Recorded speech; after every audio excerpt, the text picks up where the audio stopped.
because of the Holy Spirit. And that's what Peter does on the day of Pentecost. He stands up and he begins to preach. He says what's happening here was actually prophesied in the book of Joel.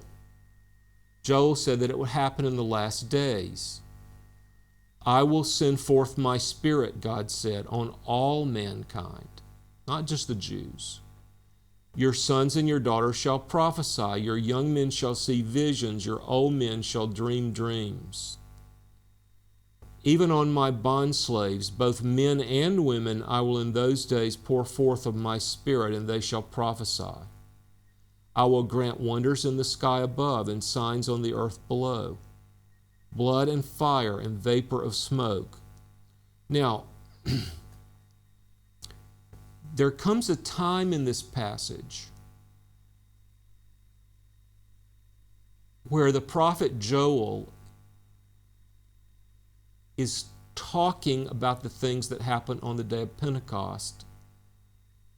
But then he begins to talk about things that will come when Christ returns. There are some parts of the prophecy of Joel which have taken place. The Spirit will be poured out. The sons and daughters will prophesy. The men will see visions. The old men will dream dreams. But there are some parts of the prophecy which have not happened yet. Blood and fire and vapors of smoke. The sun will be turned to darkness, the moon into blood, before the great and glorious day of the Lord shall come. That has not happened yet.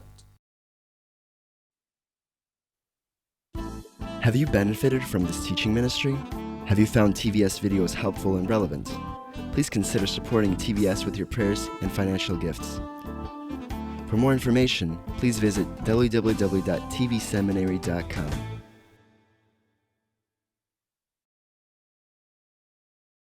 What's the point of all the signs and wonders? Well, the point of the signs and wonders is to bring people to faith which can confess Christ. Verse 21.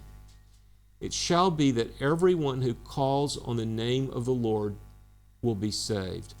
Men of Israel, listen to these words, he says. Verse 22.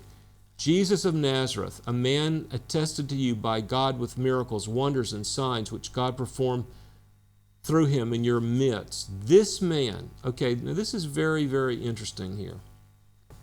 First of all, he preaches a message that convicts them of sin, a message which projects guilt onto them, a message which makes them know that it was their fault that Christ died. Let's ask ourselves this question. How many people crucified Jesus? Well, maybe 4, maybe 3, maybe 5. A few Roman soldiers. But what is the message of the Bible? I think I may have